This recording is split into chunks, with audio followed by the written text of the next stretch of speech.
आदरणीय दर्शकबिन, तपाईलाई स्वागत छ टेक्निकल सहयोगी युट्युब च्यानलमा। म हुँ चन्द्र घलान। आज हामी यस भिडियोमा फेसबुक अकाउन्ट लक भएमा कसरी अनलक गर्ने भन्ने बारेमा तपाईलाई जानकारी दिँदैछौँ। कृपया भिडियो अन्तसम्मै हेरिदिनुहोला।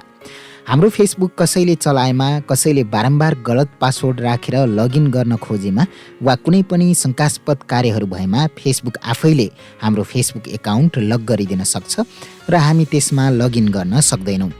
तर फेसबुक एकाउन्टमा तपाईले तपाईको इमेल, मोबाइल नम्बर वा जन्मदिनमध्ये कुनै एक कुरालाई सेक्योर गरेर राख्नुभएको छ भने तपाईको लक भएको फेसबुक एकाउन्ट तपाईले सजिलै खोल्न सक्नुहुन्छ अथवा अनलक गर्न सक्नुहुन्छ।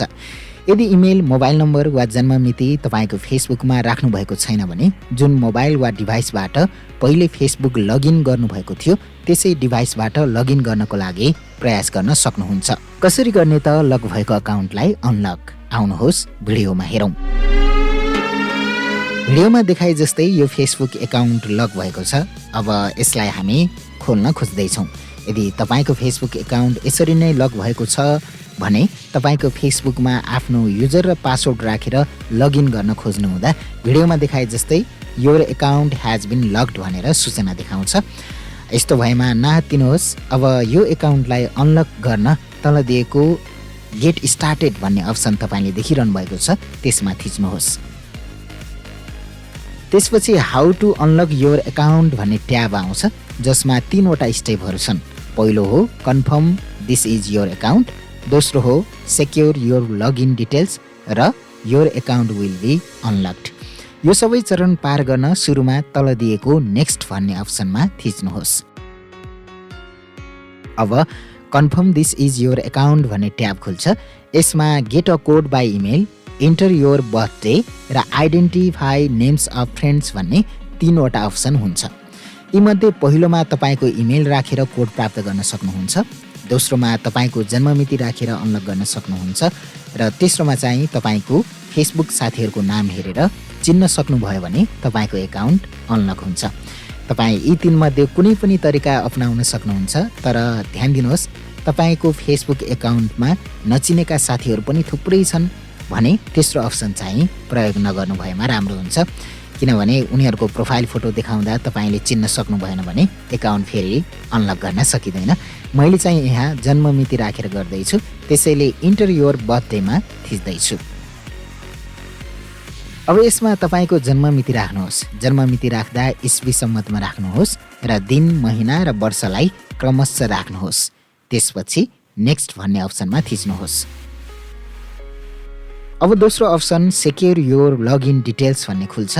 अब फेरि नेक्स्ट भन्ने अप्सनमा थिच्नुहोस्। त्यहाँ तपाईले तपाईको लगइन गर्ने इमेल वा फोन नम्बर देख्नुहुनेछ र सकेसम्म फेसबुकमा तपाईले यो अनलक गरिसकेपछि लगइन गरेर त्यसलाई परिवर्तन गर्नुहोस् भनेर तल जानकारी पनि दिइएको छ। यदि तपाईको इमेल ह्याक भएको छ अथवा मोबाइल नम्बर हराएको छ भने मात्र पछि परिवर्तन गर्नुहोस्, नभए नगर्दा पनि हुन्छ। यसमा केही नगरी तपाईले फेरि नेक्स्ट भन्ने अप्सनमा थिच्नुहोस्। अब now create a new password भन्ने ट्याब खुल्छ। यसमा तपाईले अब तपाईको पासवर्ड परिवर्तन गर्नुपर्ने हुन्छ। तर याद गर्नुहोस्, अब नयाँ पासवर्ड राख्दा चाहिँ तपाईले फेसबुकमा यसअघि कहिले पनि प्रयोग नगर्नु भएको पासवर्ड राख्नुपर्छ। जुन पासवर्ड चाहिँ अरू साइटमा पनि प्रयोग नगर्नु भएको हुनुपर्छ। ट्विटर, इन्स्टाग्राम लगायतका अन्य साइटमा पनि तपाईले त्यही पासवर्ड प्रयोग गर्नुभएको छ भने त्यसो चाहिँ नगर्नुहोला। त्यस्तै पासवर्ड अलिक गाह्रो र तपाईले मात्र सम्झने खालको राख्नुपर्छ। यदि तपाईले पहिले नै फेसबुकमा राख्नुभएको पासवर्ड फेरि नयाँ पासवर्डमा यो ठाउँमा तपाईले देखिरहनु भएको छ, यो परिवर्तन गर्ने ठाउँमा राख्नुभयो भने तपाईले यो एकाउन्ट अनलक गर्ने प्रक्रिया फेरि सुरुदेखि नै सुरु गर्नुपर्ने हुन्छ। त्यसैले यसमा नयाँ पासवर्ड राख्दा यसअघि कहिल्यै नराख्नु भएको पासवर्ड राख्नुहोस् र पासवर्ड कम्तीमा 6 वटा अक्षरको हुनुपर्छ, त्योभन्दा बढीको राख्न सक्नुहुन्छ। अब पासवर्ड राखेपछि सेभ चेन्जेस भन्ने अप्सनमा थिच्नुहोस्। यसरी थिचेपछि तपाईको न्यू लगइन डिटेल्स दिन्छ र फेरि नेक्स्ट अप्सनमा थिच्नुहोस्। यसरी थिचेपछि तपाईको एकाउन्ट अनलक भयो। अब अलि तल तपाईले रिभ्यू रिसेन्ट एक्टिभिटी भन्ने अप्सन र ब्याक टु फेसबुक भन्ने अप्सन देख्नुहुन्छ। यसमा तपाईको फेसबुकमा कसैले फेरबदल गर्यो कि भनेर तपाईले रिभ्यू रिसेन्ट एक्टिभिटी भन्ने अप्सनबाट हेर्न सक्नुहुन्छ। यदि हेर्न चाहनुहुन्छ भने त्यसरी हेर्नुहोस् र यदि तपाईँ हेर्न चाहनुहुन्न भने चाहिँ सिधै ब्याक टु फेसबुकमा क्लिक गर्न सक्नुहुन्छ। यति गरेपछि तपाईँको फेसबुक एकाउन्ट अनलक हुन्छ। आदरणीय दर्शकवृन्द, तपाईँलाई यो भिडियो कस्तो लाग्यो कृपया कमेन्ट गर्नुहोस्। तपाईँलाई फेसबुक सम्बन्धी अन्य ट्रिकहरूको बारेमा केही प्रश्नहरू छन् भने पनि कमेन्ट गर्नुहोस्। हामी सकेसम्म त्यस विषयमा भिडियो बनाउने प्रयास गर्नेछौँ। मसँग तपाईँ सिधै सामाजिक सञ्जालमा पनि जोडिन सक्नुहुन्छ। मेरो फेसबुक, ट्विटर लगायतका सामाजिक सञ्जालको लिङ्क भिडियोको डिस्क्रिप्सनमा पनि राखिएको छ। यस्तै भिडियोहरूका लागि मेरो च्यानललाई सब्स्क्राइब गर्नुहोस्।